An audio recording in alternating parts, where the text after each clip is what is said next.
Assalamualaikum warahmatullahi wabarakatuh. Perkenalkan, nama saya Esti Astuti dengan NPM 12.12.02.004.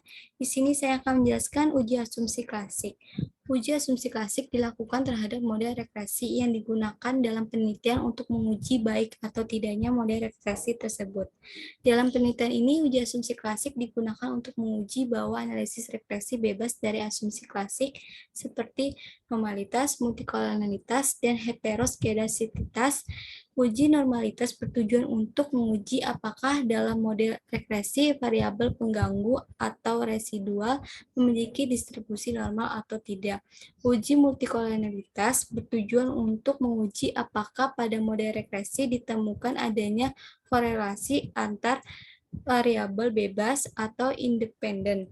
Model regresi yang baik seharusnya tidak terjadi korelasi di antara variabel independen. Uji heteroskedasitas adalah untuk mengetahui apakah dalam model regresi terdapat kesamaan varian dari residual suatu pengamatan ke pengamatan lainnya. Selanjutnya, uji T, maksudnya uji F, menurut Ghazali menyatakan bahwa pada dasarnya uji statistik F menunjukkan apakah semua variabel independen yang dimasukkan dalam model mempunyai pengaruh secara simultan atau bersamaan terhadap variabel dependen. Selanjutnya, uji statistik T menurut Ghazali pada dasarnya menunjukkan seberapa jauh pengaruh satu variabel penjelas atau independen secara individual dalam menerangkan variasi-variasi variabel dependen.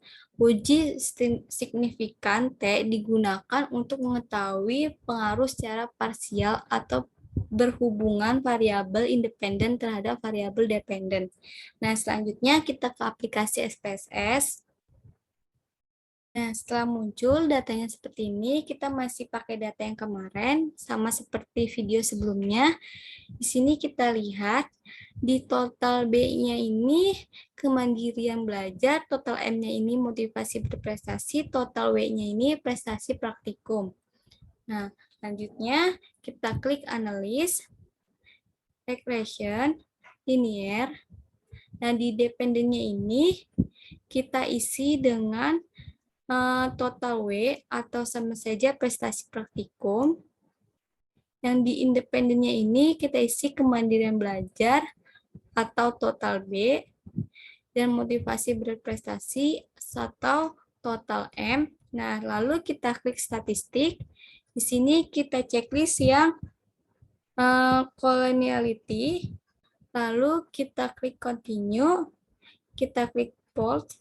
Nah, di sini D-nya ini kita isi dengan spreadsheet. Lalu yang X-nya ini kita isi dengan ZP rate.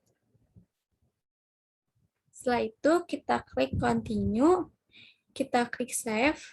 Nah, di sini kita klik di unstandard desert.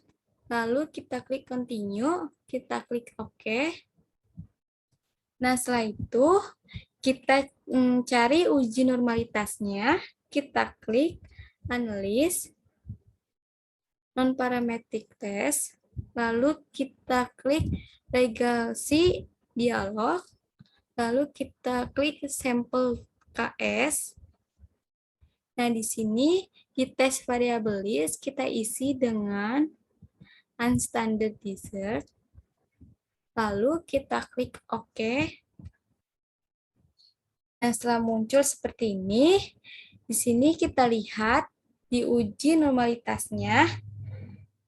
Pada uji normalitas ini, hipotesisnya yaitu signifikan tutel jika lebih dari 0,05, maka dikatakan normal. Sedangkan jika kurang dari 0,05, maka dikatakan tidak normal. Nah, kita lihat di sini, di signifikannya, dia ini 0,074, berarti lebih dari 0,05, maka dikatakan normal. Nah, selanjutnya kita analisis uji hetero. Nah, di sini bisa dilihat, hipotesisnya jika datanya menyebar, maka dikatakan tidak ada masalah pada hetero. Jika di sini datanya tindih-tindihan, maka data ini disebut homo atau ada masalah. Nah, kita lihat di sini datanya ini pada menyebar, tidak ada yang bertindih-tindihan di lingkaran ini. Nah, maka dia tidak ada masalah pada heteronya. Nah, selanjutnya kita menguji multikol pada tabel koefisien. Kita lihat. Nah, di sini kita bisa lihat di kolom fifth dan toleran. Pada fifth ini kita harus kurang dari 10, tidak boleh di atas 10. Sedangkan jika di tabel toleran harus lebih dari 0,1, tidak boleh kurang dari 0,1. Nah, pada tabel fifth ini, di sini dia hasilnya 1,268. Maka kurang dari 10, dan pada tabel toleran di sini dia 0,789. Maka lebih dari 0,1. Dikatakan tidak ada multikolnya pada keduanya. Nah, selanjutnya kita akan mencari koefisien determinasi. Kita lihat di tabel model sumarik. Nah, di sini kita lihat di kolom R square-nya, di sini nilainya 0,542, maka data independen M dan B berpengaruh sebesar 54,2% terhadap dependen W, dan sisanya 45,8% berpengaruh terhadap variabel lain yang tidak diteliti. Nah, selanjutnya kita akan menguji F. Kita lihat pada kolom ANOVA di sini. Jika signifikannya kurang dari 0,05, maka model penelitian dapat digunakan. Sedangkan jika signifikannya lebih dari 0,05, maka model penelitian tidak dapat digunakan. Di sini kita lihat signifikannya ini 0,00, maka kurang dari 0,05. Secara bersamaan variabel B dan M berpengaruh terhadap variabel W. Nah, kemudian kita lanjut analisis uji T-nya. Kita lihat pada tabel koefisien. Nah, di sini kita lihat di kolom signifikan dan di B-nya sini. Nah, hipotesisnya jika signifikannya kurang dari 0,05, maka variabel bebas berpengaruh signifikan terhadap variabel terikat. Sedangkan jika signifikan lebih dari 0,05, maka variabel bebas tidak berpengaruh signifikan terhadap variabel terikat. Di sini signifikannya kita lihat 0,00, berarti kurang dari 0,05, maka variabel bebas berpengaruh signifikan terhadap variabel terikat.